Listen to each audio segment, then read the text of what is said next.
We are so excited today on Real Tennis Fans podcast number 44 because we're spilling all the ATP today. And we have a special guest, an actual real life ATP player. But before we even get to that, let me introduce my hostesses with the mostesses.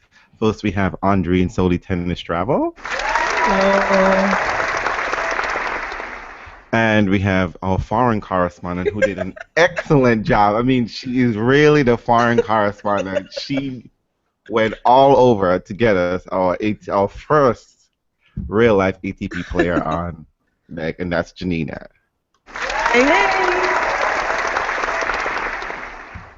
And if you can see, there's a real life person moving in the by the bottom of your screen. If you're on YouTube, if you're on Podbean, I'm sorry, you can't really tell. But if you check the YouTube video, you'll be able to see we have a real life ATP player with us. And guest, could you introduce yourself for us, please? Yeah, hello. I'm Gero Kretschmer. I'm a professional tennis player from Germany, and I'm playing for 12 years now, professional tennis. And I'm happy to be here today with you guys. And yeah. Thank you for joining us. We are so happy to have you here because we're always talking about ATP players, but we never actually get to speak to one. So you're our very first. So hopefully you're the first in a very long line of players who would come on our podcast, and no one can ever take away the title of you being the first real life tennis player on real podcast. So you're getting more than your money's worth out of this. So let's talk about why you're here. Yeah. Yes, why you're here. Yeah, I made a Facebook post last week, and it was 2 years ago that the prize money I deserved in Sao Paulo 2 years ago didn't get so far. I didn't get any payment of the ATP, so I made a yearly post on Facebook without actually. I didn't think so much about it. I just wanted to make it a little bit more published to let the people know what happened actually. And yeah, I got many response and many messages of people, and they said that it's good that I'm publishing the thing, about the payment. So just to let everyone know, this happened in 2014 at the Sao Paulo tournament. Yeah, right. Correct? And you and your partner, say his name for us. Alexander Sachko. Alexander also from Sachko. Germany. Yeah, exactly. And he was my partner at this time. And yeah, well, we won the tournament. It was 125,000 challenger. So it's the biggest challenger event you can play. It's one level below the ATP tour event of the 250. So it's actually pretty big already, and yeah, we didn't get the prize money, and like anybody else, and yeah. So who have you reached out to? Could we just back up a little bit? How does it usually work when you do the challengers? How does the prize money? How quickly do you get it, and how does that work? Yeah, so first of all, the tournament has to make sure that they get the money from the sponsors, that they get the money from the sponsors, and this money they're gonna transfer or wire to the ATP, and that's 1 week before the tournament event actually starting. So in that case, they never wire the money before the tournament, so. Yeah. They just forgot it, or the ATP said that it's okay to wire the money during the tournament or maybe after the tournament. So they trust on that, and it never happened. And yeah, because I was doing a little bit of background research, and it seemed like the expectation is that you should have the tournament usually has the money before it even begins. So exactly.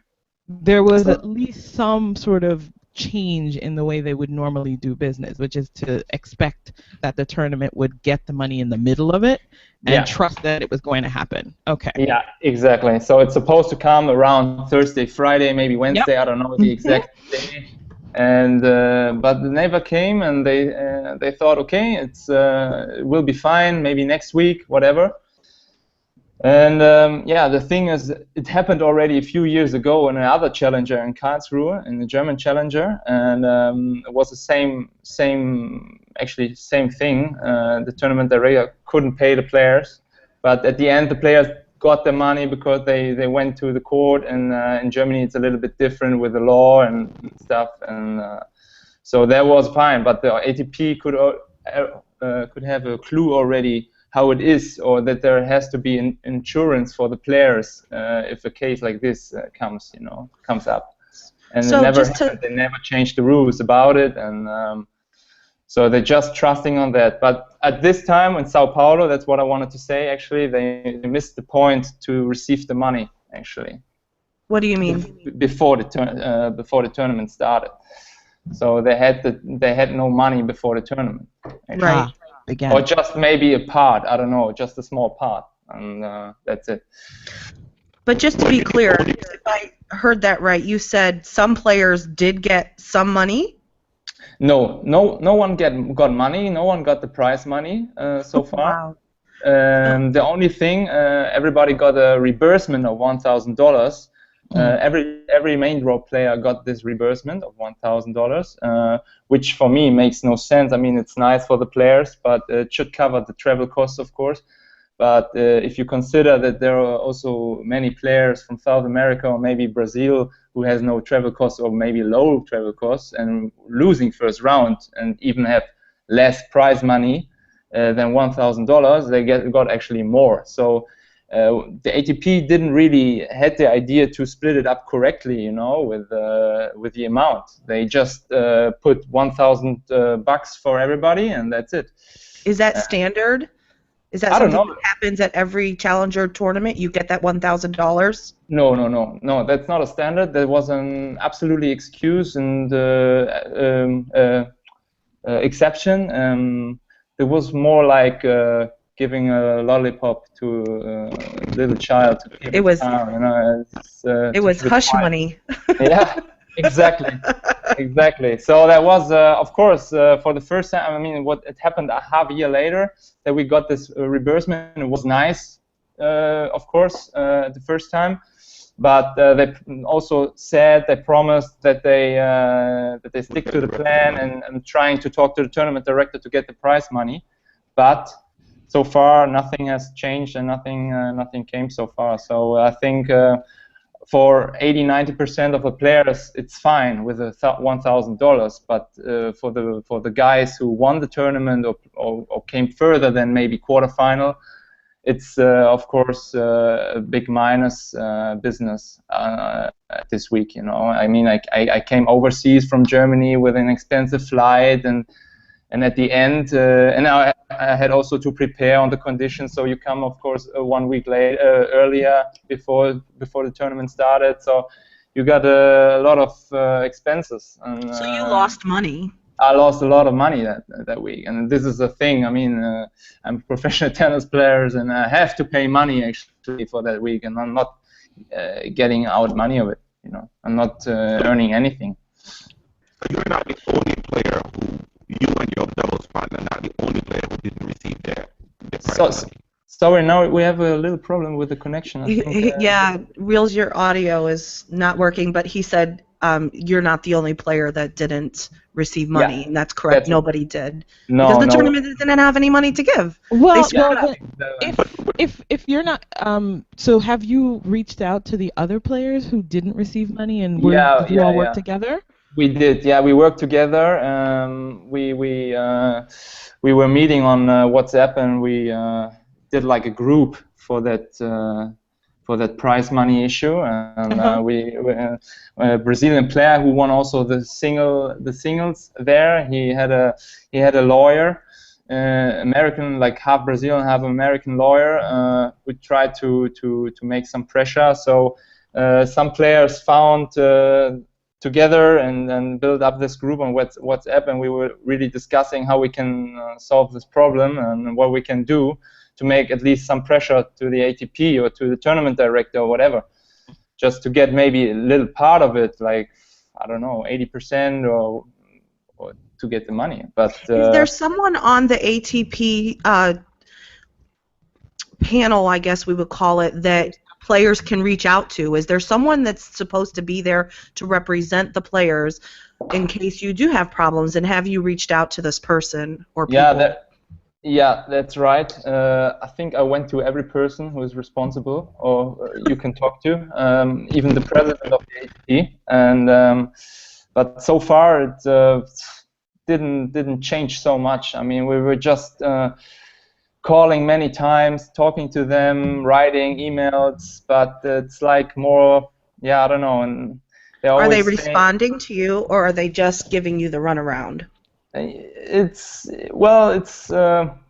kind of the same message every time, that they trying to do, that they try to talk to the tournament director, that they try to get the money, that they're talking to him, but it's always the same response every time. So actually nothing has changed. So even after 2 years, it's the same answer I get every time. So I'm talking to this tour manager. It's called Tour Manager. There you got 5 tour managers on tour. Okay. And there's one tour manager who's actually responsible for that Sao Paulo issue. And well, I'm talking to him consistently, like every 2-3 months. But nowadays, I think I gave up a little bit on. I gave up a little bit on that, because it's the same every time. So I'm just hoping that he's calling me sometime and then telling me that it will be paid. So can we talk about really what kind of impact this has on your personal life, you not getting this money? Being a lower level tour player, you're not, it's no secret, you're not making the big bucks like a Novak, a Roger. Yeah.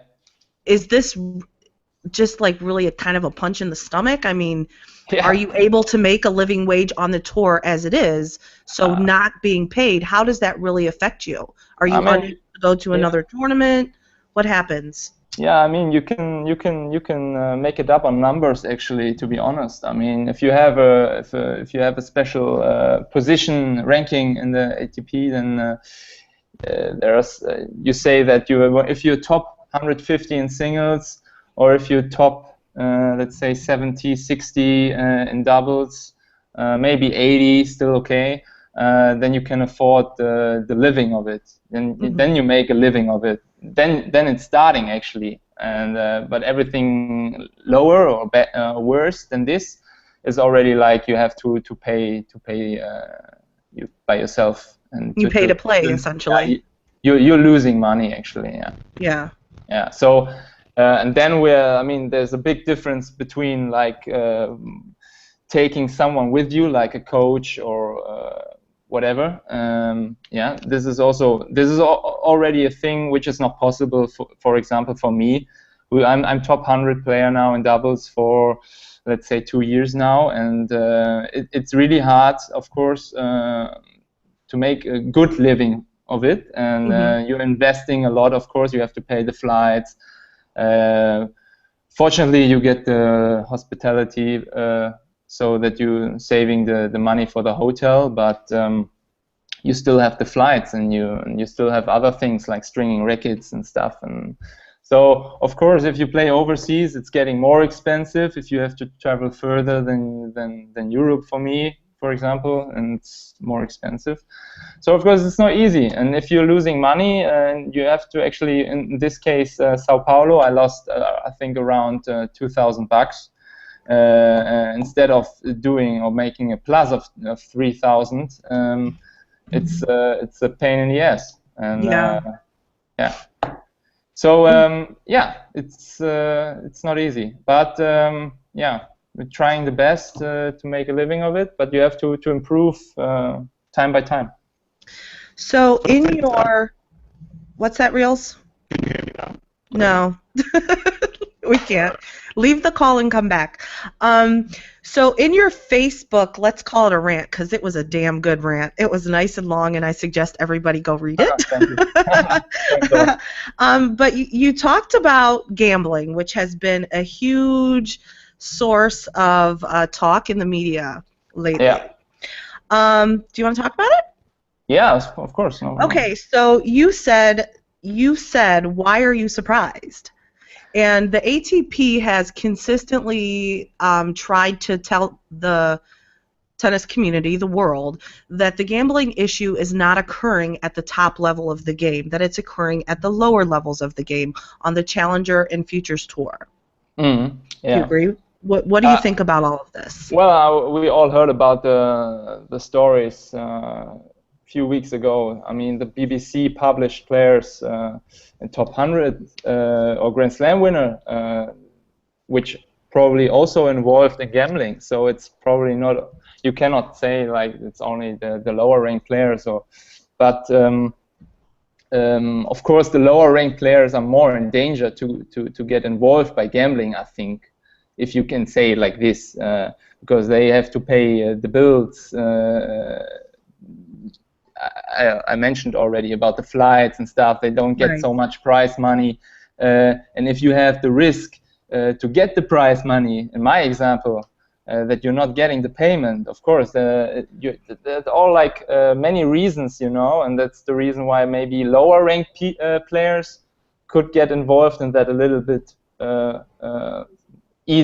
more easier than me, you know, easier than maybe, I don't know, like top players. But I mean, the BBC published already that there are also like big players involved in gambling. So yeah, it's tough to say, but of course the lower ranked players are more in danger for that. Well, in some ways, if you think about it, the most that the ATP can do in a situation like this is to make sure that at least when you do the job, you get paid. Exactly. There isn't any temptation at all, minimally. Yeah, and you always have to consider, of course, I mean, the players, like you said already, I mean, you have to support their families or to survive or to pay the bills at home, you know. It's not even like making the money, it's also paying the bills at home to afford the traveling. And so it's a rough tennis business, I would say, for the lower ranked players. So like I said, they're really in danger. Do you feel like the ATP is generally using the lower ranked players as scapegoats? This I don't know. I really don't know about that, if they're really using them for that. I don't know. I think experts should question that, but it's not my I'm not in the right position to say something about that. I mean, I really don't know. So you haven't been approached personally or anything like that? No, Okay. not at all. No, I mean, it's hard to say. I don't know. It's a really tough question, I would say. I mean, could be, but I don't know. I really don't know. Okay. In your Facebook post, and we talked about this a little bit before. You talked about the image of tennis and it being a white sport. Can we elaborate on that a little bit? Yeah, of course. Yeah, I meant that back in the days, the white sport meant that you had, first of all, you had to wear white clothes on court. You know, that's where it came from actually, and it was all traditional. And so you see it in Wimbledon, for example. You see it, or that you have, it's like a rule that you have to wear white dress. And in some clubs, also in Germany or wherever, also I think also in Germany, worldwide, you have to wear a white dress. So that's where it comes from. So it, yeah, and yeah. We just wanted to make sure, because you know that gets shared on Twitter, and so we want to make sure that people are clear that it really is meant to be some sort of referencing the tradition. And I also wondered if it meant something like the sport was pure in some ways.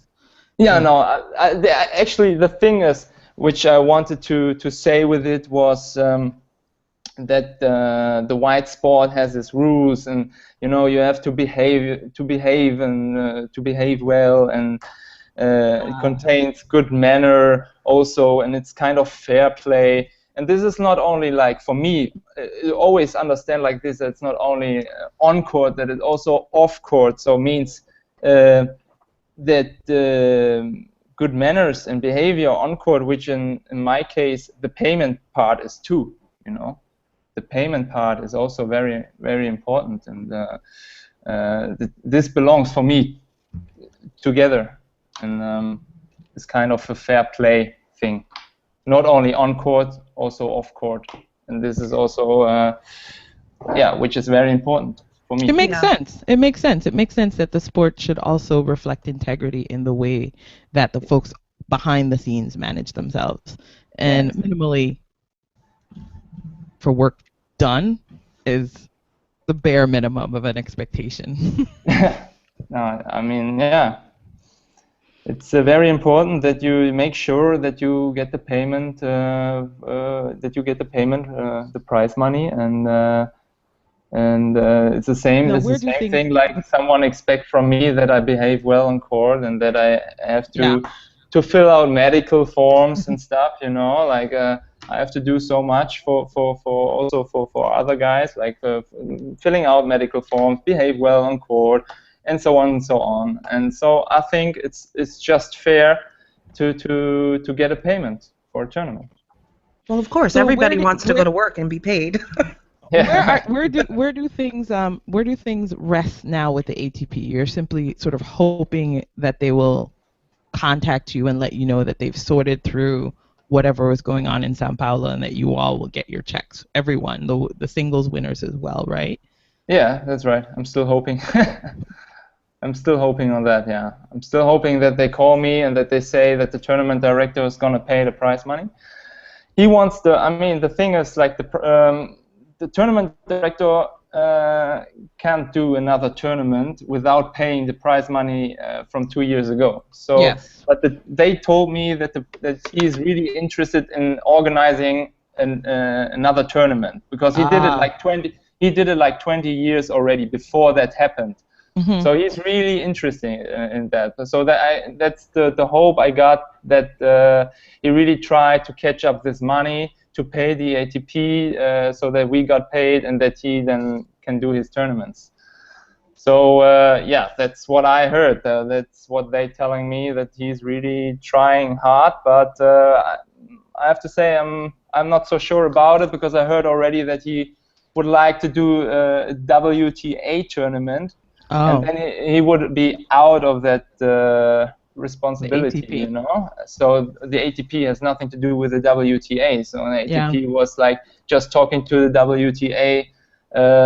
Please think about taking this guy as a tournament director, because he didn't pay the prize money 2 years ago. So that would be the worst case, actually, if he's organizing a WTA and he got this permission to do it. That would be very bad. Yeah. What and I'm quite confused about it, because how is it that the tournament itself wasn't sanctioned and allowed, and I mean, separate from the tournament director? How is it that Sao Paulo wasn't sanctioned?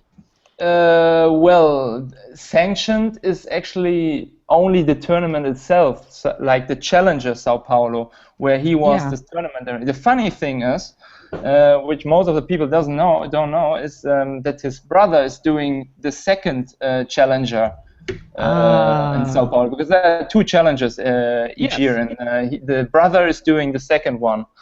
But somehow they don't understand each other well. That's what the ATP is saying, and but it's kind, for me as a player who's not paying for the tournament, it's a weird situation, because there's a brother who's doing another one, and I mean, we have a ATP event in Sao Paulo, and I mean, there are many tournaments in Sao Paulo. Yeah. Actually.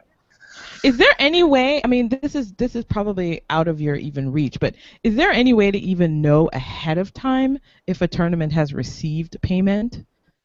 No. If payment has already gone out to the ATP like it's expected to, or is it, you just have to sort of trust and go through the tournament and then. Yeah, that's it. I mean, you have to trust it. Yeah, you have to trust on that. I mean, if you ask me, if the ATP doesn't get the prize money before the tournament started, they have to cancel the tournament. That's it. Yes, it would seem. Yeah, or it's the easy thing, and. What I also wanted to say is the tournament was supposed to be a $35,000 tournament before, and they changed it, and yeah, they pushed it up to 125 2 weeks before the tournament started. And then 1 week before the tournament started, they didn't even got the money. So I really don't know what happened there, but it's a really strange story and really weird. Were there sponsor logos up all over the tournament? Sorry? No. Were there sponsor logos up at the tournament? Connection is really bad right now. Say again? Were there sponsor logos? Oh, she's asking you, were there other sponsors at the tournament? Do you know the sponsors of the tournament? What were the sponsors for that tournament? I don't know. I don't know any sponsors of the tournament. That's what I really don't know. Oh yeah, there weren't any clear signs that there were sponsors of the tournament. I don't know. Yeah, probably. Yeah, probably there were some logos or banner. I don't know, but never. I can't remember which sponsors there were. Yeah, sorry. No, it's fine. Can you a little bit of I would appreciate a little bit of education, because one thing you said was, because when I was doing a little bit of background research about the Sao Paulo Challenger, I noticed that it was referred to as like a Challenger 1, and then there was a Challenger 2. So so for yours it was Challenger 1, right? But there's also now a Challenger 2. Yeah, it was Challenger 1. It was always the first week of the year. Yes. And there's also Challenger 2, but now I think there's only one Challenger left, so there's no 1 and 2 anymore. There's only one. So they've merged. Yeah, exactly. Okay. Yeah. Okay. And now, what time does that now happen? The merged Challenger. I don't know. It's around. I can look it up, but okay. I don't know exactly. It's a good question. So I think you it must be in summer. It must be in summer somewhere. I think. We can confirm that. So it never occurred to you to go back, right? So far, no. Well, I'm gonna go back and ask them directly to their face. Yeah, exactly. Actually, yeah, that would be a big joy to do this, but. But then you would have expended money, right? Yeah, exactly. Then I get a big fine probably, and have to pay even more then. So probably. But I think so I think Janina, you wanted to ask some sort of general questions about the Challenger Tour, no? Yeah. How's my audio? Is it better? You're still a little. I think you're still a little quirky. I don't know. I don't know. No, you're back. Now you're back. Okay. Well, just how does it work? Like, you said you have to pay to play. And you're going. How do I want to say it? I don't know. I lost my train of thought. I totally lost it. I'm sorry. No worries. It happens. Fuck it.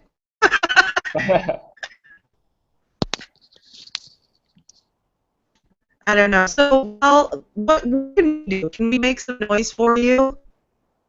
Yeah. Well, I mean, the best thing would be if it's that it's got published. We have to get loud. It was my hope a little bit when I posted on Facebook, so I hope it's spreading out in the world and everybody is knowing about this topic, about this issue, and what happened. I mean, everybody has to know about that story. The truth has to come out. I mean, I think we shouldn't hide that problem. I mean, it's can't be. Has this ever happened before? Yeah, it has happened. Yeah, well, it has happened many years ago. There was a challenger in Germany, and the players didn't. Yeah, they didn't get the prize money as well, but they went to the court and they got it at the end from the tournament director, because the law said in Germany it's a little bit different than in Brazil, so it was easier to get the money there. Okay, that's what it is. It's a Brazilian. So for us, to help you, you really want us to just help spread the word about what's happening. Is there like a specific concrete thing that you and your group, your WhatsApp group, is hoping to get done?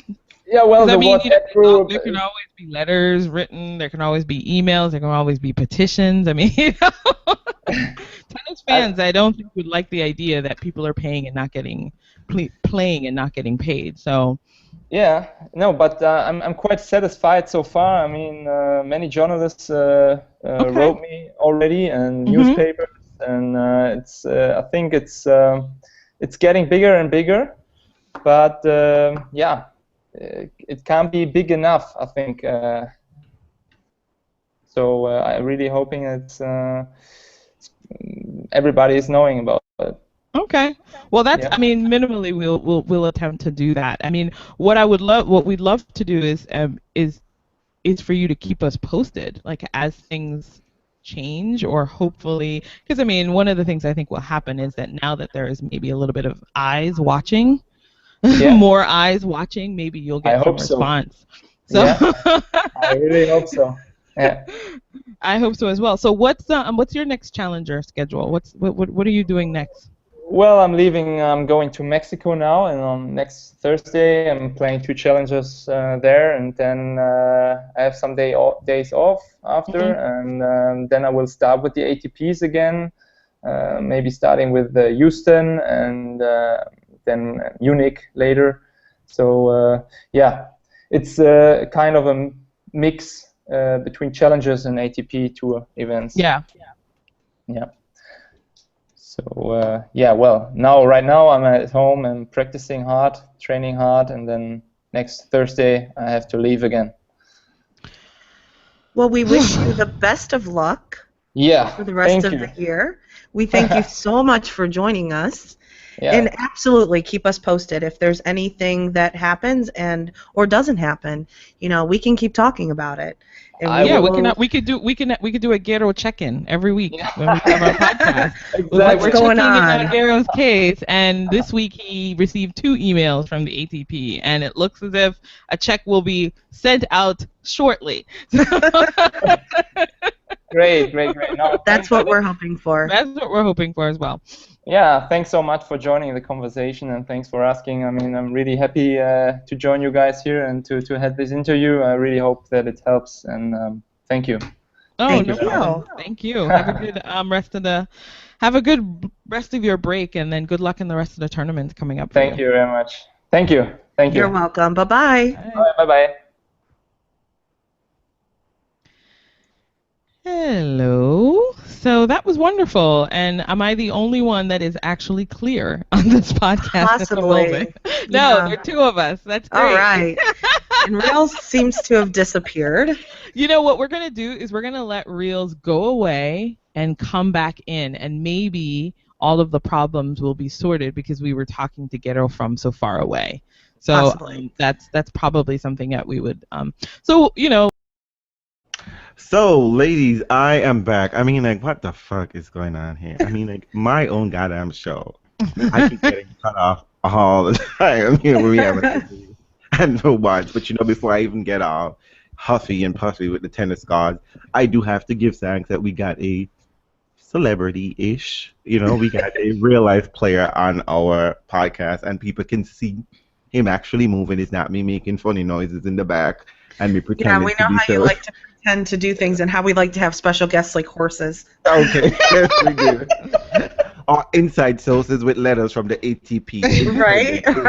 Review. We did it the right way this time. We did it the right way. And I must say I was really excited to have him, and I was happy. He definitely spilled some ATP all over the place, and I was like, I don't know what stood out for you ladies before I say what stood out for me. Andrine, I go with you. What stands out for me? I mean, I think what stood out for me was, I guess a little bit of the sort of structural problem that that really exists kind of between the ATP, its players, and tournaments. I mean, I feel like this is probably one of those situations where it just becomes really clear that the ATP, in some sense, doesn't really function as an effective intermediary for the players. But which I understood. right? I mean, I understood that. I mean, on some how level. you put it, it wasn't how I'm gonna put it, but you know what? Hallelujah. Preach, Angeline. That's why. Take That's us why you're to here. church. Well, That's I mean, why you're because there. because the first thing I would have assumed is that the ATP would have said, "Damn it, we didn't get that money for this tournament, but we can't leave these players out to dry. Let us find a discretionary account, pay these players, and then let's go and tackle the tournament director. Let's deal with that legally. How you can let your players go a full year 2 years without any actually now full 2 years. Yeah, it's now. been a full 2 years. Yeah. That was stunning. And so I'm always sort of paying attention to where the holes are in this structure. They need a union. I will be the president. That's what struck me. The structure doesn't work. This is why, again, I'm gonna have to quote my sister Serena Jamaica Williams. She said it. People, you need an education. So, this is no slight to the players in themselves, insofar as to say, but I mean that is pretty much. Because to me, how he handled the situation, put in a Facebook post and whatever, that won't be me. ATP, you better thank the sweet tennis Jesus that I'm not a professional tennis player. Because had you fuck with my money, had you fuck with my coins, had I tried to get my coins, and all I heard was, ooh. No good. We would have had drama in here. I would have been knocking because he's absolutely right. Yeah, he's absolutely right. By the ATP he's who he should be complaining to. ATP shouldn't be telling him to go to the tournament director because once ATP assume once the rules are the tournament give them the money. Yeah. And the tournament, because if ATP didn't receive the money, they didn't hold up their end of the bag, and the players it's the assumption, it is the right assumption, the reasonable thought is that they got the money. Exactly. Hence they are good to play. And ATP didn't get the money and pretended like it was all okay. Then when check time come winner, they got a big old cardboard piece of paper. Be like, yeah, the money. But and then we're like, we're waiting for the fight. We're waiting for the wire transfer. Just like, no wire transfer. Happened. ATP is responsible. They're 100% responsible for this. Tournament director, or whatever the case is, because trust me, if I don't have any money to go to a store and I try to buy something at a store and I say I don't have any money and they give me the product and let me go out to the store, I did not commit theft. And no one can come to me and ask me for the product back. You had an opportunity to stop it in the middle. Exactly. And you should have let these players know, look, we haven't received the money. We understand your cost. This is what we can do. We can now give you $1,000 so you can go home right now.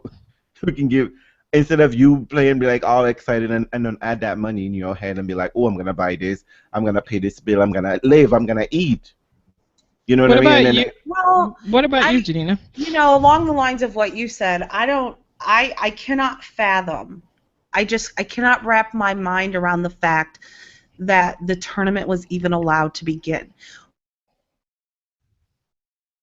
The first ball was hit. Mm-hmm. That there was no money to pay these people. It never should have started.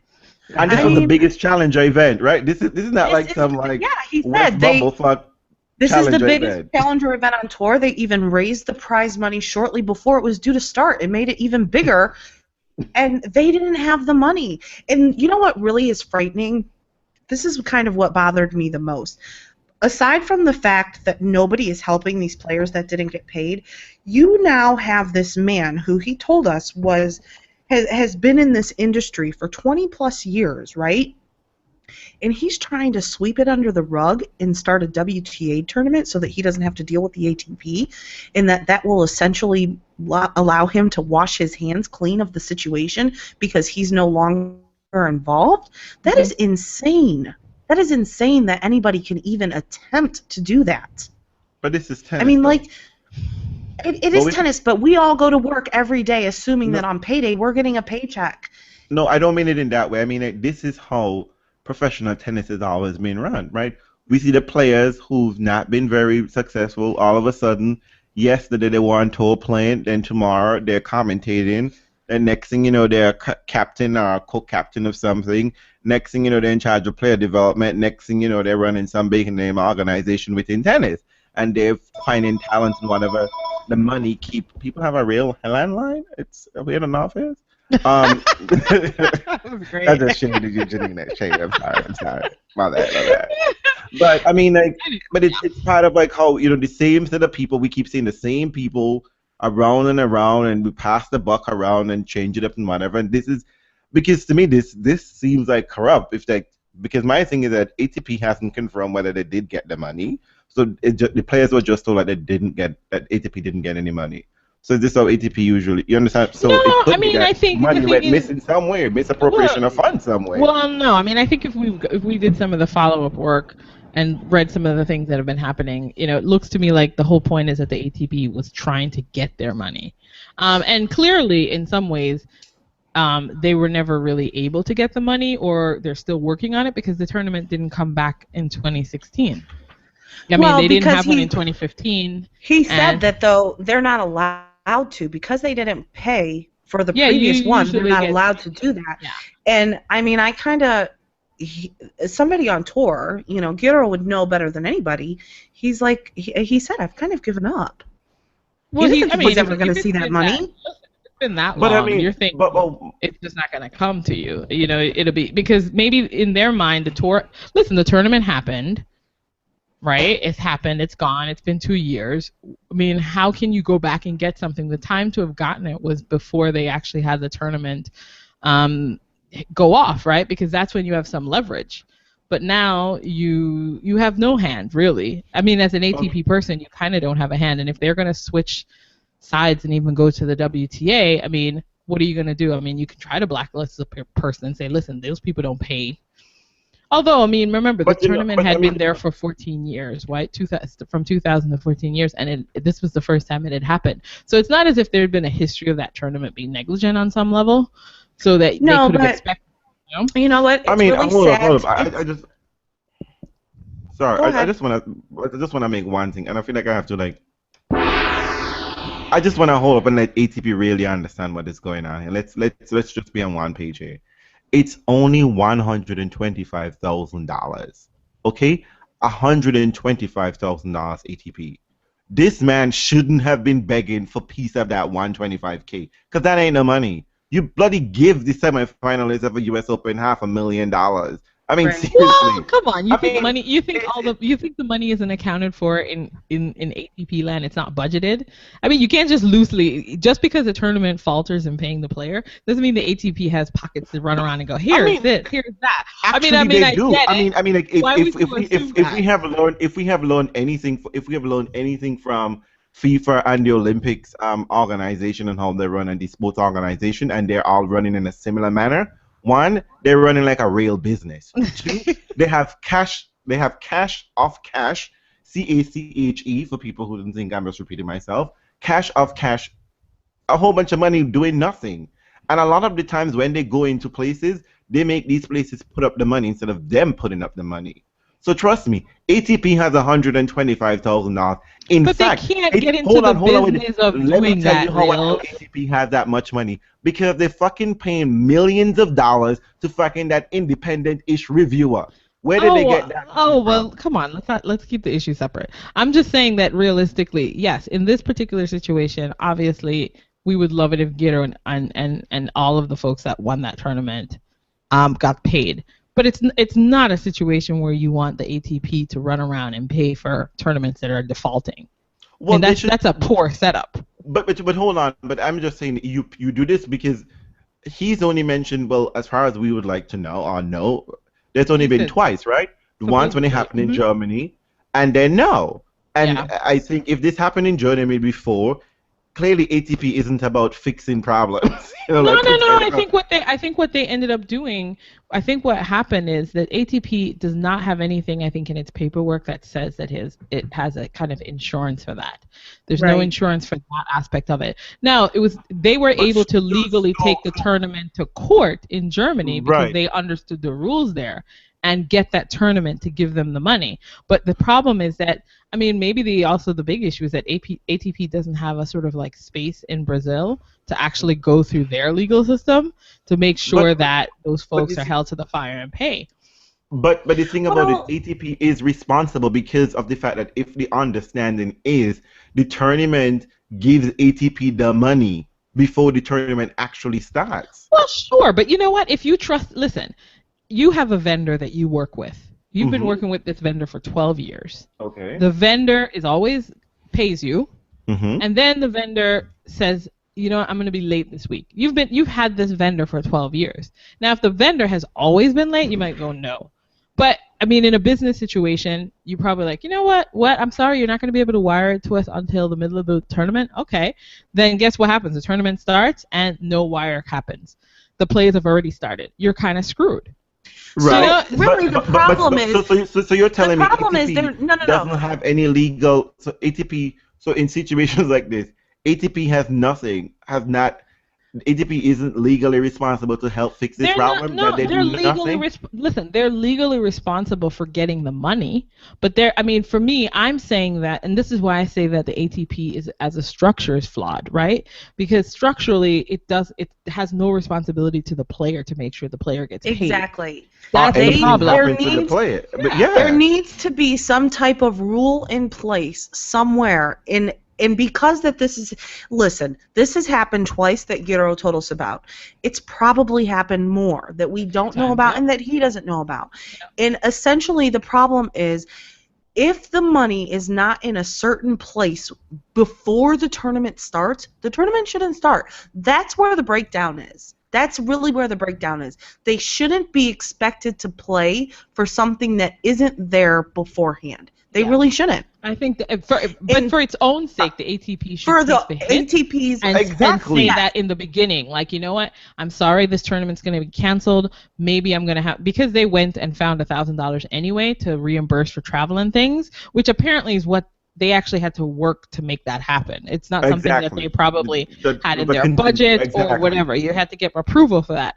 So it's one of those situations where maybe it would have been better for them to have done that prior to the start and say, you know what, the tournament can't go ahead because they did not send us the money at the timeline expected.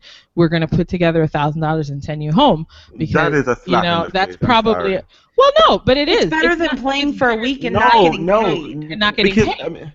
I mean, this is reals. There's no solution. You're asking for an impossible solution. What I'm saying is, yes, you are, because the tournament you have until the Friday before the tournament starts. Okay, players come in a week ahead of time, spending money in anticipation. So the tournament is not able to begin. At that point in time, I said the ATP should have been proactive and said, you know what, I'm so sorry. We did not receive this money. It should have been wired. It did not come in. We don't want you to start the tournament. We're going to figure out how to get you some money to send you back home or to wherever you need to go. But the fact that the ATP did not do this, the players therefore had the logical assumption is that the money came through. But you know what? This is what I'm saying. That's what we're saying. But reals, that's the solution. What I'm saying is that in a situation like this, it would have been better for the ATP to have just done that. Yeah, but there's something that we don't know. Hold on. What?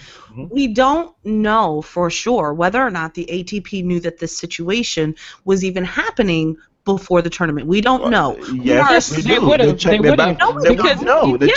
They would have. I mean, you might not know it personally, but the money is, there's an actual stipulation in the financials that says the tournament money needs to be wired by a certain date. So if they don't have it, they know it's not there. And it can't be, and I'm sorry, this 2-day advance knows it like, tournament start Monday, we get it Monday, Friday. Fuck no, that needs to be 2 weeks in advance. Well, no, it used to be, I think now, and I think if my reading is correct, I think it was 2015 they established something where now it has to be in several weeks ahead of time. Yeah, but if you can't get the money a week before, especially for new tournaments. For new we could argue this. We could argue this all day. We can argue this all day. But at the end of the day, it happened. And I spoke with Gero after we stopped recording because... Actually, we are recording right now. Well, after he left. After he left. Because I had that brain fart. But, you know, I want to put it out there that he told me exactly who he reached out to were the tour managers, which he said there are 5 of them, and he is choosing to, you know, not say their names, and that's fine. But he reached out personally to the ATP president, Chris Kermode, who we know is he's got some shit on his plate right now, doesn't he? I think you might. I think you might have to repeat yourself because I didn't hear anything, so I'm not certain whether that happened. He reached out to the tour managers. Mm-hmm. He reached out to the ATP president, who at the time was Chris Kermode. He had just come on. Mm-hmm. And he reached out to the tournament director, who never even bothered to get back with him. That's an issue. That's an issue. When you are reaching out to the people who you work for and they are not even willing to help you, that is the biggest issue of all. Because you have to have some kind of faith in your company, so to speak. Mm. I mean, I have been there. The hospital that I work for now, I went through a period where I wasn't an official employee of the hospital. I was a leased employee coming in from a merger. And I didn't get paid a lot. I never got paid on time for a long time. And, you know, fortunately for myself, I wasn't in a position where I was counting on that money to pay my bills. You know, because I'm thinking, how can you treat people like this? And I was constantly making noise. And at one point, the delay was so large that I said, you know what? I am not coming back to work until I get paid. This is ridiculous. I was literally 2 pay periods behind. So this happens in the real world, you know, but you have to feel like you have somebody on your side that you can talk to and who is going to bat for you, which in my situation I did. And it seems like from what we got from Gero, he didn't have that, and he hasn't had that. But none of them have had that. Right, but you see, my thing is just that, I mean, I hear what you're saying, Andreen, but for me, ATP is 100% responsible for the situation. They may not have caused it, but the liability falls squarely in their lap. But there's no liability. Yes, there is. It's just, you think it's a moral one, but there's no legal one. No, it's not even a moral one. There is a legal, because well, clearly, I might be wrong, because clearly nobody is suing at ATP. Yeah, exactly. Yeah, so there might not be a legal one. So you But need my to research this and come back my with the pretend legal argument. You don't get to pretend legal argument. Yes, I do. Yes, I do. I'm dead. Okay. I certainly do. Okay. My thing is just like, if I'm going to, if I were to come, for example, if the police come and knock on my door, right, and I were to open the door and stand aside, the assumption is that the police can enter, even though I didn't say that they can come in. That the fact that my action give the reasonable assumption that the police can enter, there is almost like an non-verbal consent. Mm-hmm. So if ATP allowed this, if players were the understanding of, it's been the known understanding that the tournament, they would get the money and the tournament goes on. Because they would assume if the tournament didn't get, if ATP didn't get the money, there would be no tournament, right? Yeah. Because that's what's supposed to happen, that ATP would give them word that there wasn't going to be. You know what the thing is, but you know what? However, because they're not playing, they're playing at an ATP sanctioned event. Yeah. And if it were the case that the tournament itself was paying them, Mm-hmm. and not the tournament giving the money to ATP and ATP cut the check, that's why I'm saying ATP is responsible. The fact that ATP never got the money, right? And ATP is a much larger organization to go after someone. So a couple of players going after the tournament director to get the money, because he can easily say, I give the money to ATP, right, and then run away and hide, right? Because that's how it's supposed to be. So my thing is that ATP, it's only $125,000. It ain't that much money in the scheme of your grand big things. It isn't that much money. And these players, they have worked their asses off, and they're struggling. And if you're trying to tell me that they're the ones susceptible to gambling and whatnot, you have just created a perfect storm for them to go and start playing matches. Because if you're telling them fuck off when you don't get paid, then they're gonna be like, well, fuck you. I gotta get my money somehow, right? Exactly. Because to me, this is just a complete disrespect. That you had a tournament and saying that it was okay, and then after be like, sorry, here's $1,000 and be cool with that. When these players that's not okay. That's not okay. No, it's not okay. And that you bring up gambling, and Gero did talk about it, and and he said, I'm not surprised.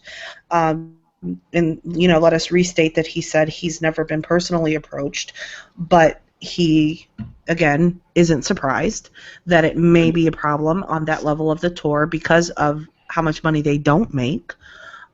Let's talk about the Parliament hearing this week. Yes, that was delightful. Wasn't it? So this past Wednesday, members of Parliament questioned the Tennis Integrity Unit, well, some of the Tennis Integrity Unit members, and it was Chris Kermode. Oh, yes, I'm sorry, the ATP. The ATP president. So Chris Kermode, the ATP president, Nigel Willerton, the head of the Tennis Integrity Unit, and Mark Young, who is from the legal department of the ATP, were all present. And the members of Parliament, oh man, they went in. I'm listening to this thinking, I love the British legal system. I was like, this is great, because they didn't pull any punches. They really didn't. I know that we all listened to it. What was your initial gut reaction? Okay. I had several gut check I'm going to put my other little timeout now, okay? Because apparently I have no legal power. Oh, no, you have legal power. I said you have no legal hand. Over here. Maybe some moral. No, I had a couple gut check moments where I was just sort of startled by the things people were admitting out loud. Yes, as did I. What were yours? I thought the moment when what was his name? Mark, right? The lawyer? Yes. Mark, the lawyer from Florida, when he admitted that he had not read any of the files that led to the creation of the Tennis Integrity Unit in the first place. None of them did. None of them did, Andreen. It's better than that. Did they all admit to never having seen that file? Because when he said he hadn't, I was like, okay. Now this. Well, okay. No, let me be clear. I cannot say 100% for sure that Chris Kermode said that, but I know that Mark, the lawyer, did it, and Nigel did, because Nigel got questioned about it extensively, and it was great. Oh my God, was it great! I missed the Nigel part because I didn't get a chance to see his. I only saw Chris Kermode and Mark's part. So Nigel also didn't read the files? No, he basically. This is what he said. Parliament, the member of Parliament said to him. He specifically said, "Listen, when you came into this position, the Davydenko case in 2008 already said and done. There had already been reports put out there, and we know, and they specifically said, according to the BuzzFeed and BBC article that was released around the time of the Australian Open, we know that there was a list of players of 16 players. And we also have been told that at least 7 or 8 of them were playing at the Australian Open." The response, oh my God, the response was that, "I don't know the list of names." I know. I don't even understand how you do that. He says, the Parliament member, he said, "That's preposterous."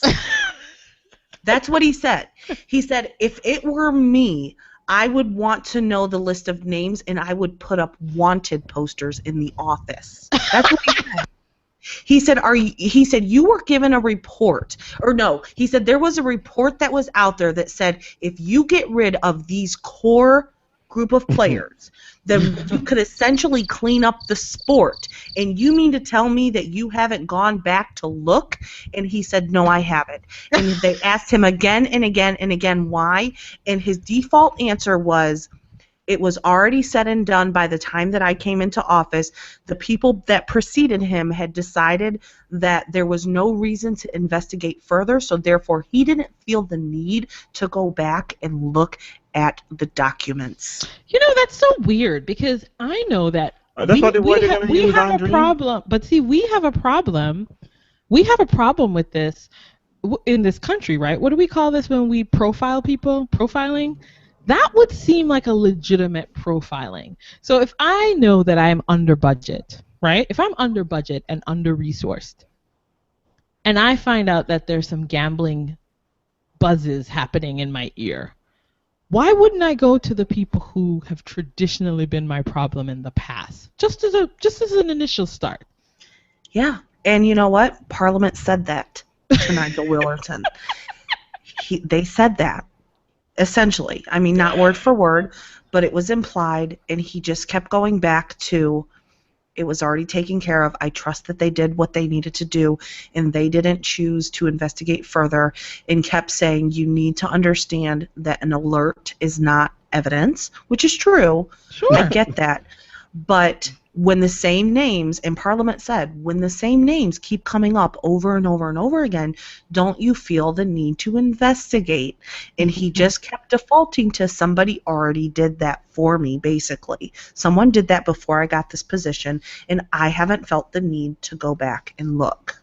Okay, and my second gut check moment, I'm sure it's yours as well, was when when they were given the example of dealing with some sort of shady dealings in Russia. Okay.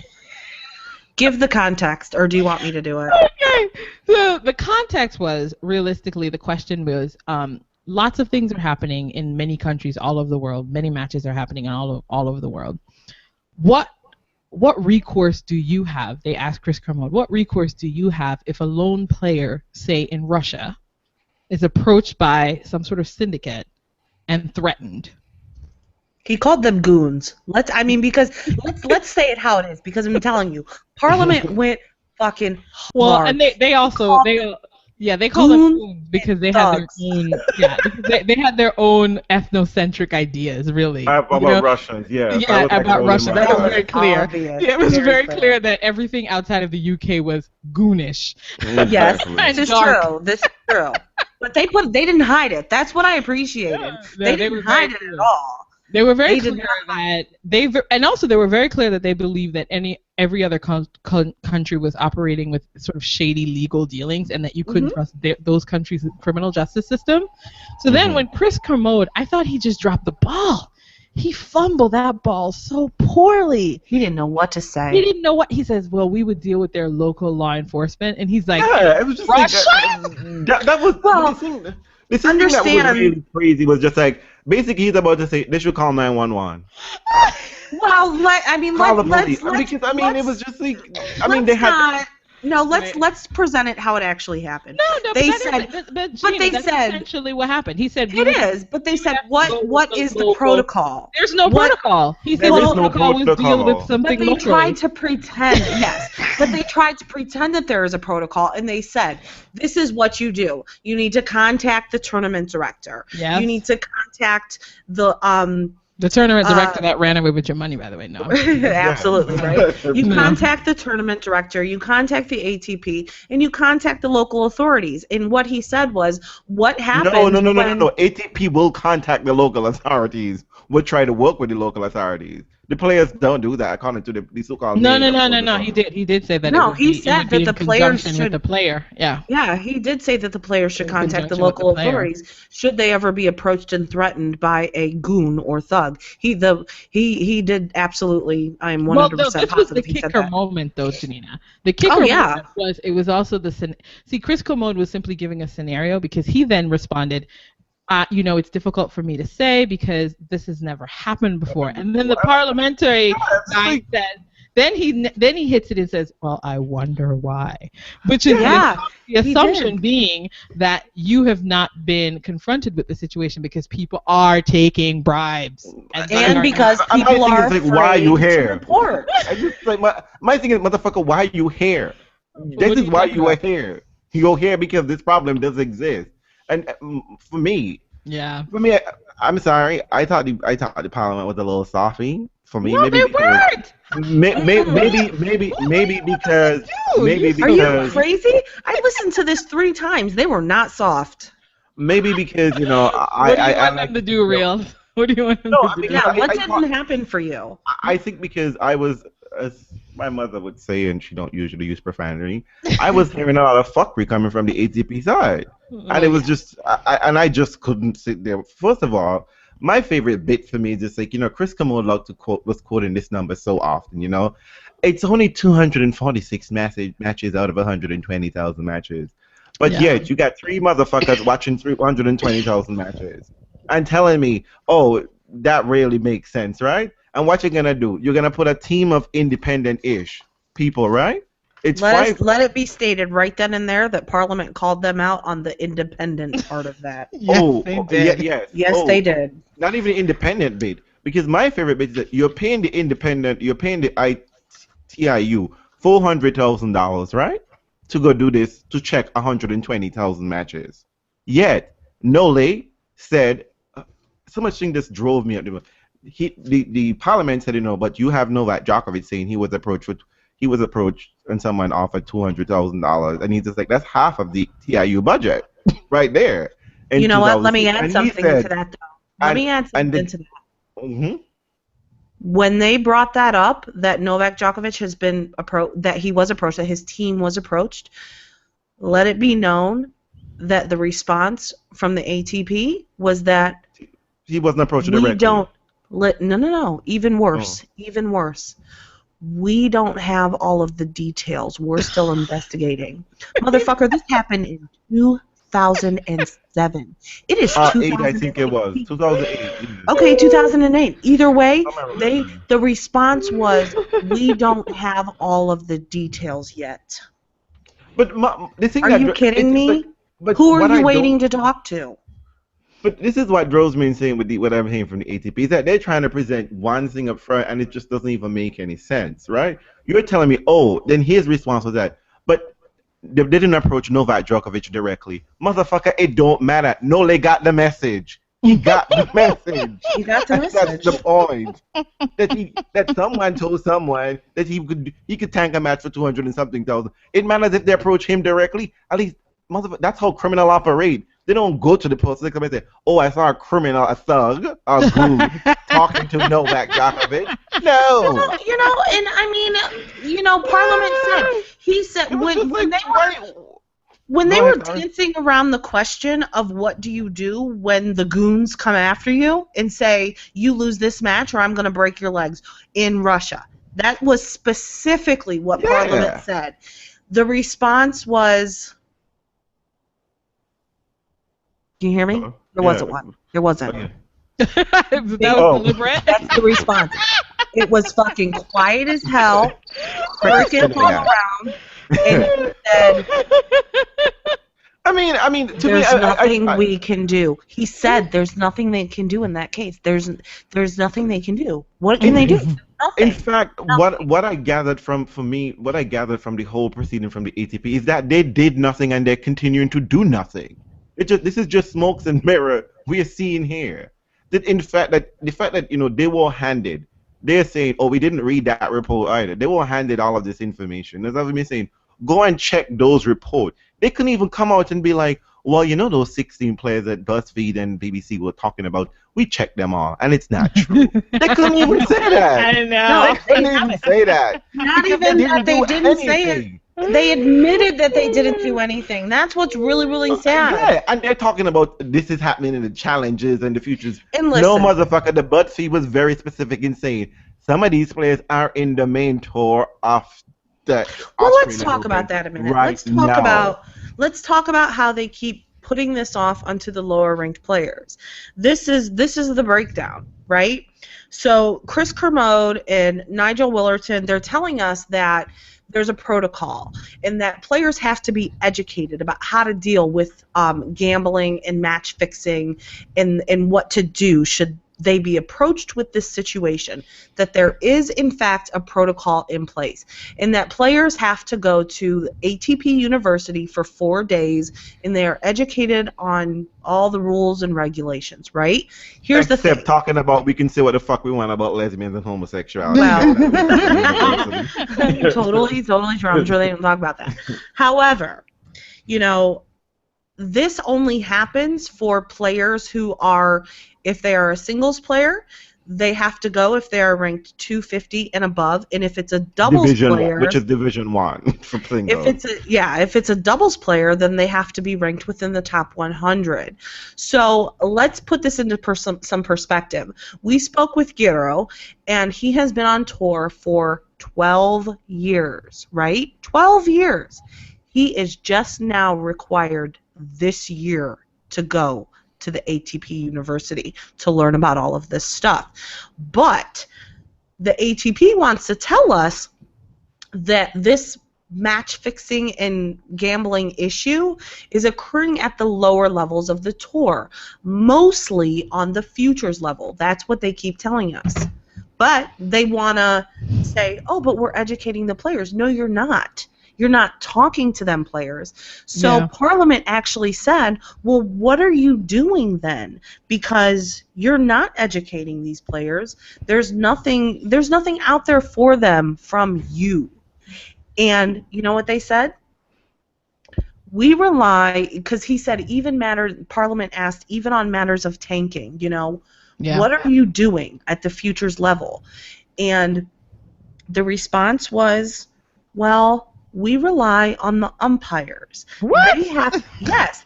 They the said same umpires we're giving silent bans when they don't even get it? Well, the discretion of the umpire, I guess. The umpires apparently have to fill out a form at the end of every match saying as to whether or not they believe that the player gave full effort. But these are the same people who are delaying scores? These are the same people, come on. I mean, it's just this one big, huge, corrupt circle. This is why I'm saying that. This is why I when I watched that, I thought I was watching fuckery on my phone. And well, it was just like, because to me, it was just like, this was deliberately slow and dragging because somebody somewhere up high is making tons of money, or that whoever is involved in this is gonna, if we find out the real truth, the real tea, someone's gonna be losing their job and people are gonna be losing tons of money.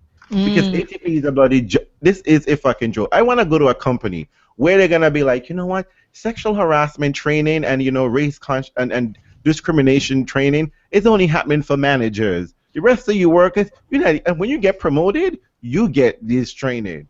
How the fuck does that work? Everybody who shows up to the company needs to be given the company rules and handbooks. I mean, and let's look at the numbers a second, because so Nigel Willerton was telling us that there are approximately 120,000 tennis matches played per year, right?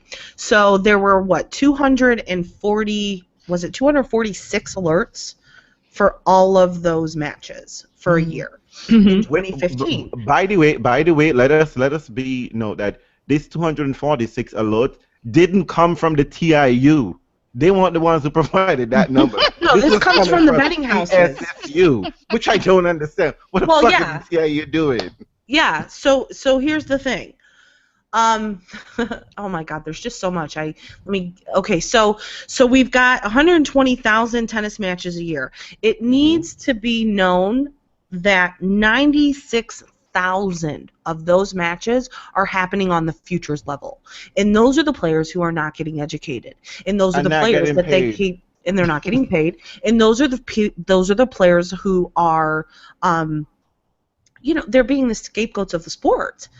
They're saying it's happening here, but then the ATP is saying, well, we educate our players. Well, no, you don't. You're not educating this group. You absolutely are not. You're leaving them to fend for themselves and to deal with umpires to police for you. I can't, I just. And then you have Mariana Alves working for you still. People, I got no time. I have no time for this fuckery. No time for this fuckery.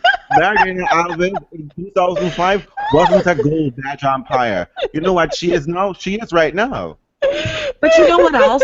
You know what else is very interesting that came out of this Parliament questioning? So we talked about last week how there was 69% of all alerts out of all sports belong to tennis.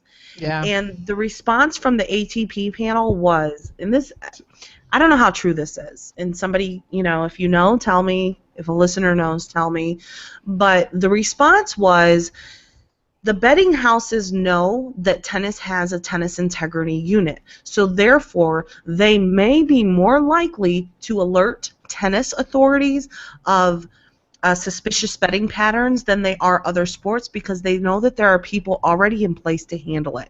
Bullshit. Now, that's what I'm saying. That doesn't make sense. They just because the report just keeps track of it. They didn't. It's not so much about that they are telling the tennis integrity unit. It's that they're tracking alerts. Exactly. They're tracking it in football. They're tracking it in other places. But they were saying.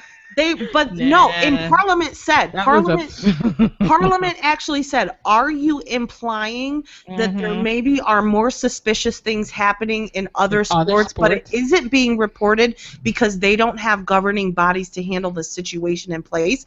And Nigel Willerton's response was, well, I can't say for sure that they don't, but yes, that is what I'm saying. That's my assumption. So wait. So would it be fair then to say the reason why cycling got into trouble was because they actually have a stronger drug testing program than tennis? Are they willing to go down that road? Well, with that question?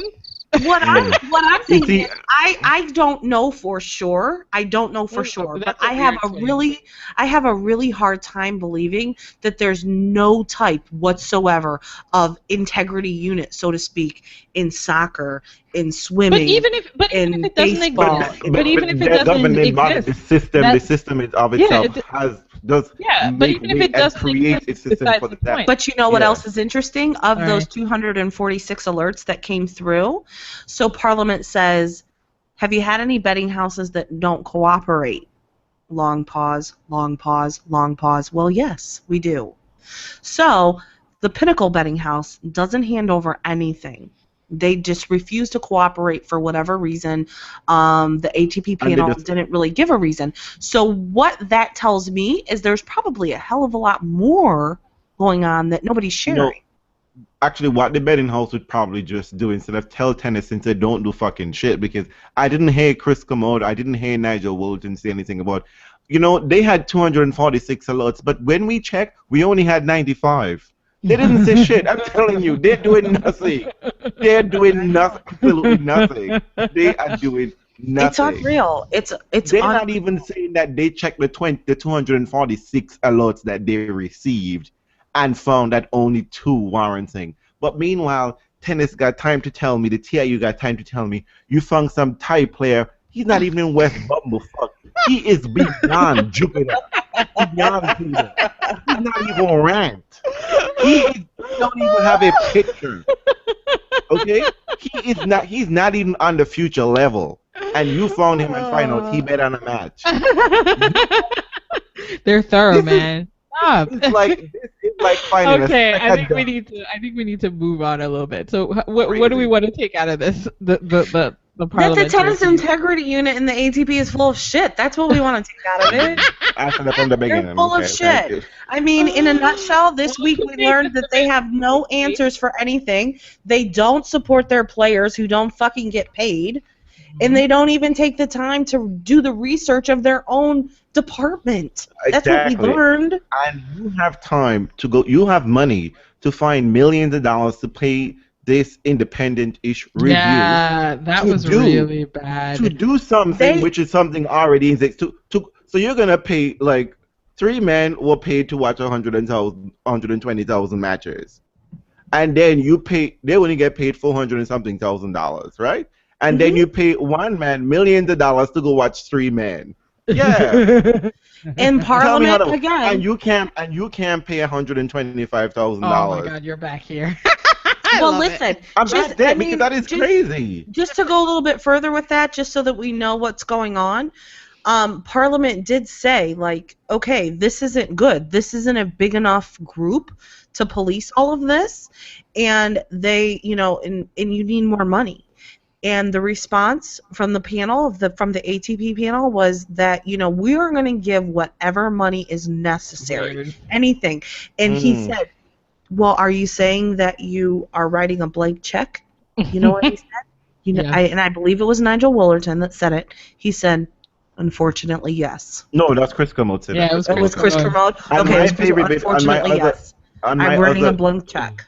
My other gut check moment was the fact that Chris Commode literally admitted that the independent-ish review and the TIU is bringing out the report that we want them to bring out. Wait, when did he say that? He Or said, is that your well, interpretation? we're paying. No. He said, Yeah. we're paying them, right? They're gonna tell us what we want, right? No, well, he did say it was really interesting. There was that little section where they were talking about how independent Exactly. could this group be, or could even the TIU be? And then he he's said, like, well, well, we're they paying them, couldn't. right? Yeah, we're paying their salary, so we're not really going to be fully separate. Oh, and I And think he they laughed. It was Yeah. an uncomfortable laugh. Exactly. Yeah, because in some ways it's like they're going to take their guide from us, and so I think the parliament had a problem with that. The person asking the question really sort of suggested that a full independence was probably the only way for that to happen moving forward. He mentioned that other sports do it. Yeah, he mentioned that other sports have independent units that investigate that even though their salaries come from the sport, they function independently. So why can't tennis do the same thing? And there was just this really awkward giggle, and he was like, well, we're never going to be truly independent because we pay them. Look. Well, exactly. That's my point. Anyway, Loretta Lynch, if you don't get the Supreme Court nomination, girl, I got some work for you to do. Okay? You and Janina. I got some work for you to do. I'm on it. I do think, though, at the end of the day, a bit of this has to do with kind of the nature of tennis world that we know, which is that it's all really a closed unit. It always has been, and it's a closed world. It's a very closed world. Because ironically, I was actually listening to an interview with on another podcast. It was the Sports Illustrated podcast. It was I think John Wertheim was interviewing Justin Gimbelstaub, and Justin Gimbelstaub has been a player's rep for years. Right. And it was really interesting to listen to him say, he would stake his life on tennis being clean, especially at the top level. And what? But then I realized, maybe I'm sort of naturally a cynical person, and I don't really sort of align myself with organizational structures because because I don't do that, I would never comfortably say any organization, no matter which organization it is 100% clean, because that's just a really weird thing to say, because organizations are big, they're sprawling, lots of things happen in them. Why would you say that out loud? But then I realized, like, for a lot of people, these organizations are extensions of themselves. They're extensions of people they know. So it's almost like saying that a friend you've known for years is not clean, or a friend, for them, that's what these organizations are. Right. I think that was really clear to me out of the conversation, is that that's the sort of side thing of having tennis be so closed and isolated and knowing each other intimately and feeling like, well, if this is actually true, then I'm being betrayed. That's really what it's about. Sure. And you know what? You know where that came out during the hearing? And this was the one place where I felt like Parliament really faltered. Mm-hmm. The member of Parliament said, they asked about alerts that happened at the top level of the game, and the response was that in 2015 there were only 3. And he said, any at Wimbledon? Were there any at Wimbledon? And he said, no, there weren't. He said, tell me that Wimbledon is clean. Oh, well, and that's all they're interested in, really, as well. And it is what, and that was the one moment where I thought, come on, you were doing so good, and you were going in so hard, and now you're just like, any at Wimbledon? What's going on? Please tell me the grass is green, please. Right? Is it really green? Is it really green? And he was... The dude was fucking stoked when he was like, no, none of the alerts came at Wimbledon. Imagine his shock when he finds out later. Like I said, if Chris Commode played his card, he listened to our podcast, he knew. You better not talk about it. Better not going on. You know what, can I tell you? Your shit will be shut down so quickly. No, it's not even just about Wimbledon. There's one particular Wimbledon that you cannot even hint anything bad happened during that year. And so that's a really, that's just a bad year to have any sort of suggestion of anything. Can't do it. So, and I'm just going to put it out there. People just don't want to say it. I'm going to say it because I don't give a fuck right about it now. That finals was very suspect. I'm sorry. Oh my God. Say it. Very suspect. Say very it. suspect. This is the real podcast. Well, wait. Are we not going to blame Del Potro for exhausting Djokovic? Is that what we're not going to do? No. Are we talking about? No. Yeah, that was the final. Remember, that was it. Djokovic played Del Potro hard. Remember, in the semis.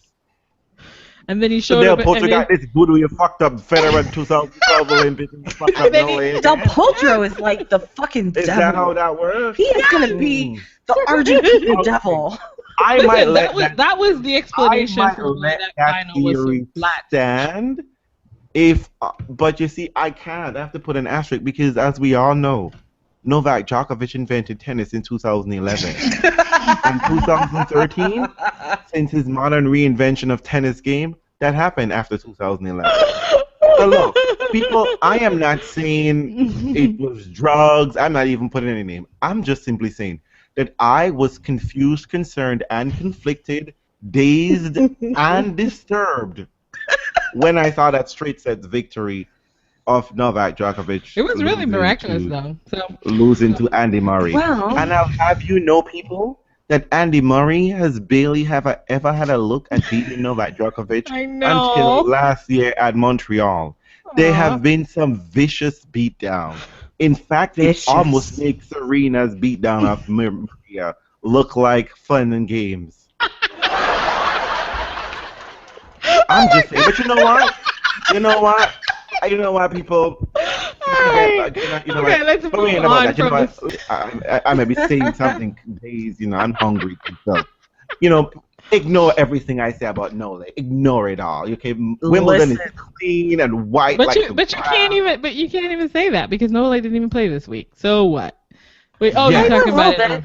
Okay, see, like we said we would last time with fan comments. Oh yeah. Yes. Oh, Janina, you're reading this time. All right. There's two. I can read. Yeah, there are two. First one is from the lovely Hadriel, and she or he. No. Wait. Whoever you corrected me, it's a he. Hadriel is a he. I was teasing. Okay. Because I know. It's a he. Oh, I got it right. I wanted to say I got it right. So he says, "Hey guys, why am I seeing excuses galore for Angelique Kerber's woeful loss to Zhang? Oh shit, how do you say her name? Zhang Seisai." Both from the media, fans, and Kerber herself, claiming she wasn't herself, wasn't playing her game, just had a bad day. Well, it happens, but whatever. The comment continues with, not once did she even acknowledge her opponent's great play. I never saw this type of excuses for Halep or Muguruza's decline, so why are people letting off Kerber? A Grand Slam champion and the world #2 who's been sitting at home for a month, lauding praises and attention, and who also needed a coach to hold her hand during the match. I cannot fathom. So, you know what? I got nothing. Go. I mean, hopefully Angie Kerber ain't taking the Anna Ivanovic a terrible route after winning a maiden Grand Slam. Right? We're just gonna be losing to everybody. We're lost in obscurity. We're gonna get married next week or something like that. Hopefully. Right. Life together. And but this was typical Angie, isn't it? Angie Kerber is just coming off of that cloud nine that she's been on, and she is. But let's understand that it might busy, be a lot. Right? Yeah, exactly. I was about to say she was probably very busy because she had to play Fed Cup afterwards, and then she had a lot of sponsorship. This is a big deal for Germany. Well, and there's always really that little bit of a letdown, right? We see letdown all the time, and it happens. So. Maybe it's happening. Yeah, and so somebody else collect the coin, and as we can clearly know, a lot of these girls did not want to go to Dubai or Doha this year. They really didn't. Well, honestly, I feel like we're gonna give Angie a bit of space. For now, because it was a surprise win, and we do know that there's a tremendous adjustment period, and it's not like, I think we all now know that the demands on a slam winner is greater, and you have to kind of deal with that now. Right. Not just the emotional demands of yourself and all of that, but also the off-court demands. The media demands. Yeah, she's gonna exactly. Yeah, so I think we all have to recognize that she's probably still in a fog. She needs to adjust. Yeah, she'll be forgiven until the next slam comes around. Get your shit together before the French bitch. Yes, oh, basically. Did I say that? I did. I'm sorry. Anyways, so that's what what happened? Hadriel said. So our second comment, more of an essay. We love essays, right? Yes, we do. From Nectar737. First of all, and that is she, according to you, told me, ladies. Yes. First of all, thanks for the love, guys, and reading my comment last week. You are most welcome. Thank you for commenting. You guys really do a great job and crack me up. I mean, is that not our goal here? Yes. Fun tennis reporting. And to clarify, I'm a guy. Reels, a guy. Oh, so then Hadriel is a girl. So I was right. That's who it was. Because Nectar was the one I read last week. So this is what it is. Nectar737 has the sweet juice. I did. Sorry. Oh my God. I gagged. Okay, that ain't right. I had to clutch my pearls. What is this? No. Standards. Okay, let's get some order in the form here. Anyways, so I'm also a sports writer, and I've actually covered the tour, DC and Cincy. Oh, good. Again, I listened to the podcast late, busy week. I think you guys were too easy on the WTA. The tour is a mess, and I'm not sure when it will fix itself. No one wants to be top dog when the big dogs aren't there. Maybe Aga? But she can't win a slam, so do we really care? No. Halep might as well just go get her nose job. Oh, God. Actually, I don't know why she didn't. She really should have actually just taken the time. It's true. You know what, though? I think we have to abandon the idea of expecting people to sort of ramp up and take over. I mean, I think that's what's different about the WTA is kind of the wildness of the ride. That's what I'm trying to sell. Enjoy it, right? The wildness of the ride. Carla, give Aga Radvanska a two-piece and a bagel. Okay? And that, I mean, Aga only held serve once, people. Once. So every once in a while, players just step up to the forefront and be like, you know what? It is my week to snatch wigs. And you would not deny me my wig snatching week. Yeah. Okay, so Muguruza wants to argue with her coach. Petra can't seem to beat anybody and clearly needs to find a coach. Kerber is adjusting to this new popularity. It's a mess. There were 4 players that could have passed my girl Maria this week. Now only one has a chance, Carla Suarez Navarro, if she beats Aga in the semis, which probably won't happen. Well, we know what happened there. Serena's out. Maria's out. Vika is extremely injured, in quotes, again. Those are the 3 best players when they're on top of their games.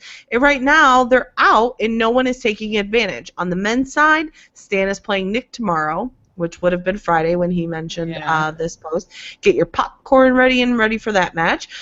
Do you know DV will be somewhere? Oh, you know Donovacic will be somewhere watching that mess. Although I don't think anything bad will happen, but I'm picking Nick for the win and to vulture the tournament now that Nole is out. Well, you know what, Nectar? I think we were all kind of hoping for that. Well, he was absolutely right on one thing, though. Yeah. It was a hot mess match. Yeah. Once I read that Nick was ill and was suffering from food poisoning the day before, or like a nauseous tummy and back issues, I was like, I didn't expect much of it. Right. So I was like, oh, that's too bad, because that would have been a fun encounter. So I'm hoping that there'll come a time when both of them are in a good position to do it. Yeah. You know what I mean? No doubt. Because the last time they encountered each other, Nick was distracted by all the craziness, and so because I know there will come a time when Nick will kick Stan's ass on court. He should, and in a fun match, like a good one where they're both playing well. So I would like to see that. That's what we want. Playing well. Yeah. And meanwhile, I mean, so did he finish? I think that's it, right? Yeah. Yeah, that's it. So thank you for the comments. We appreciate them. Keep them coming. And then the last one from Reels. Oh, the last one is from Daniela didn't put it on our page, but Daniela, I think you were talking to us. You're a spirit animal for this week. So Danny H. Hantuchova was throwing shade. Ella had something. I think it kind of encompasses everything that we were talking about throughout. Saying it's a completely different era, very far from me. With Martina Hingis, we recently spoke about that. We stayed on the court for 5 hours and then spoke 3 hours when we had dinner. Nowadays, practices last only 45 minutes, followed by physiotherapy session and all the rest. and from here, lack of personality comes. We love tennis. Oh Now my the main God. goal is completely different. What's going on? It is about how much more fans on the social media that they get. This is what Daniela had to say about the tour recently, and I think it's sort of encompasses what we talk about. You know, Andrea talk about lack of personality.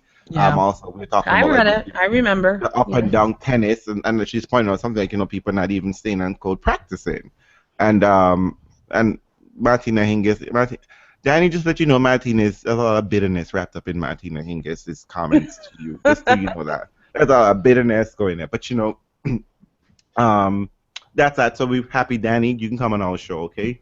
We are very nice to play. You can vent here. You can vent here. You can definitely vent here, Danny. Yeah. So, wrapping.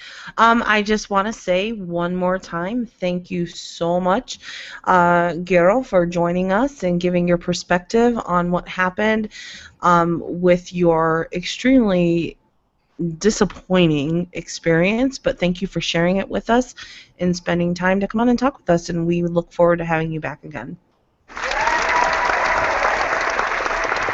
Yes, and ATP, please don't make me have to put a GoFundMe page for this gentleman, please. For this tournament, please. Give this man as one of the, take some of that money from that independent-ish review, because we all know what it's going to find out. We all know what the results would be. You all know that report has already been typed up and is in some safe somewhere, post-dated, waiting for the time to come out. It's the right thing. Do the right thing and pay these people. In fact, you should be paying him pay these players 10% extra for that bullshit y'all for. Interest for 2 years. Yeah. Fix this situation. All right, thanks, guys. Yes, that's it. We're done. Yep, that's it. See you next week. Anything we're looking forward to? No. You know what? I haven't even paying attention. What is coming up next week? I don't know what's coming up. Oh, and Monterey and Kuala Lumpur for the ladies. And we'll have to kvetch about Federer taking months off. So we didn't even talk and about taking that. shots at the Oscars. Come on. Yeah. Come on. Federer, and you're rooting for Leonardo DiCaprio again with the douchey friends. I can't even Federer. I mean, like, Twitter was going nuts because Federer took a drink from a stranger, so we don't know what's going to be in there. I know. What could they have put in your drink, Federer?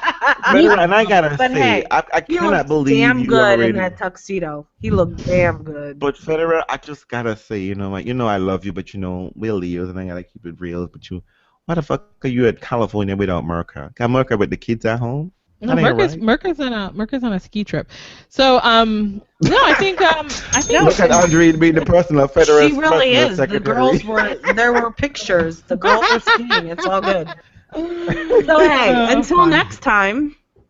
Yes. Until next time. Yes. We're keeping it real. Enjoy us on the podcast. Keeping it real. We're on Podbean and we're on YouTube. Comment on YouTube and follow us and like us on Twitter. Thank you. Tweet us. Ciao. Goodbye. Ciao.